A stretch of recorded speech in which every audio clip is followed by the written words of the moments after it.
Jihad du mouvement pour la paix. Vous m'entendez? Jihad pour le mouvement pour la paix. Oui. Masha'Allah. Chers amis, j'interviens ici en qualité de président du Conseil francilien du Moment de la Paix, dans le cadre de ce rassemblement auquel vous avez eu l'amabilité de me convier. Nous commémorons cette année les 80 ans de la fin de la Seconde Guerre mondiale. Une guerre qui fit entre 60 et 80 millions de morts, dont près de la moitié en Europe de l'Est et plus du tiers en Asie.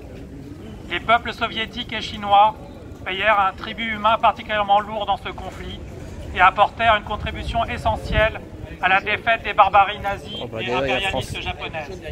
Cette réalité est trop souvent oubliée, voire occultée, ouvrant la voie au revisionnisme historique, voire au négationnisme. Les populations juives et tziganes d'Europe subirent quant à elles un génocide qu'il convient de garder en mémoire. Mais si la barbarie nazie ou celle de l'impérialisme japonais générèrent des souffrances humaines indicibles, des actes susceptibles aujourd'hui d'être qualifiés de crimes de guerre, voire de crimes contre l'humanité, ont aussi été commis par les Alliés. J'étais il y a un mois au Japon, à Hiroshima et Nagasaki, pour les commémorations des 80 ans de l'anéantissement de ces deux villes par deux bombes, suite au largage de deux bombes atomiques par des bombardiers américains. Il s'agit aussi de crimes contre l'humanité, que rien ne saurait justifier. De même que les massacres coloniaux de sans doute plusieurs dizaines de milliers de personnes ayant eu lieu en Algérie le 8 mai 1945 et les jours suivants, alors même que l'Hexagone fêtait la capitulation de l'Allemagne nazie, sont une honte pour notre pays. Il est de bon ton de dire plus jamais ça, mais la réalité de notre monde est malheureusement plus sombre. Entre les bruits de bottes en Europe de l'Est, en particulier entre la Russie et l'Ukraine, l'unilatéralisme américain exacerbé et le raidissement autoritaire trumpiste, ou encore le bellicisme sans limite israélien, les motifs de pessimisme, d'inquiétude, d'angoisse et ou de peur, mais aussi d'indignation, ne manquent pas. Il y a actuellement une soixantaine de conflits à travers le monde, et c'est un record, dont un en particulier présentant un caractère génocidaire et impliquant une puissance nucléaire, Israël, avec la complicité de l'essentiel des puissances occidentales, et en particulier de la première puissance mondiale. Cette situation est le révélateur d'un deux poids deux mesures inacceptable, source d'une légitime indignation à travers le monde. D'une manière générale, l'indignation ne doit pas se laisser museler par la répression, la peur et le découragement. Il convient au contraire de faire converger nos indignations et de les combiner. L'union fait la force, il faut bien le garder à l'esprit.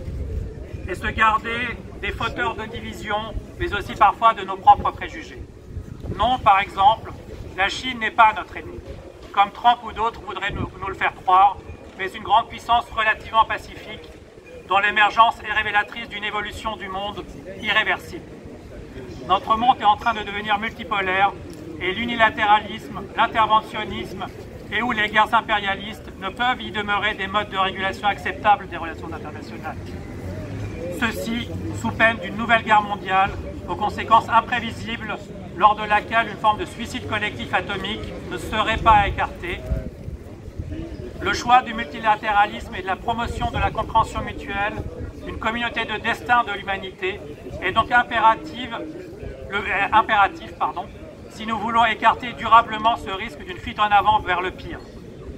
Il me paraît utile de revenir ici sur les 8 domaines d'action pour construire une culture de paix telle que définie par les Nations Unies et dont plusieurs méritent d'être relevés à l'appui de notre démarche, mais aussi à bien des égards de la vôtre, avec laquelle elle converge en réalité largement.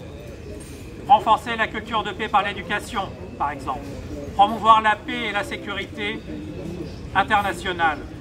Promouvoir le respect de tous les droits humains, notamment la réduction des inégalités économiques et sociales, l'éradication de la pauvreté, la sécurité alimentaire durable, la justice sociale.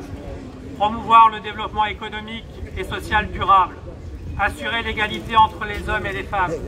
Favoriser la participation démocratique, développer la compréhension, la tolérance et la solidarité, mouvement de la paix, soutenir la communication participative et la libre circulation de l'information et des connaissances. En même temps, des mesures doivent être prises pour contrecarrer la promotion de la violence par les médias. À noter que notre pays, la France, est désormais le second exportateur d'armes au monde. Cette centralité du lobby militaro-industriel dans l'activité économique nationale, souvent occultée, explique aussi largement la montée du militarisme et la promotion du bellicisme. Elle est essentielle, par exemple, pour comprendre le soutien inconditionnel d'un large spectre du champ politico-médiatique français à la guerre génocidaire israélienne à Gaza.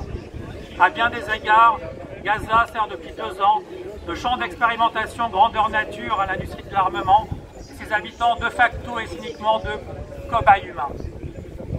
Une transition pacifiste de l'économie française, en particulier de son tissu industriel, s'impose si nous voulons sortir notre société de l'emprise toxique des marchands de mort.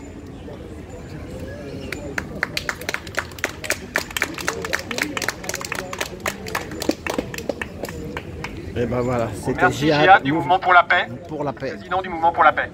Donc là,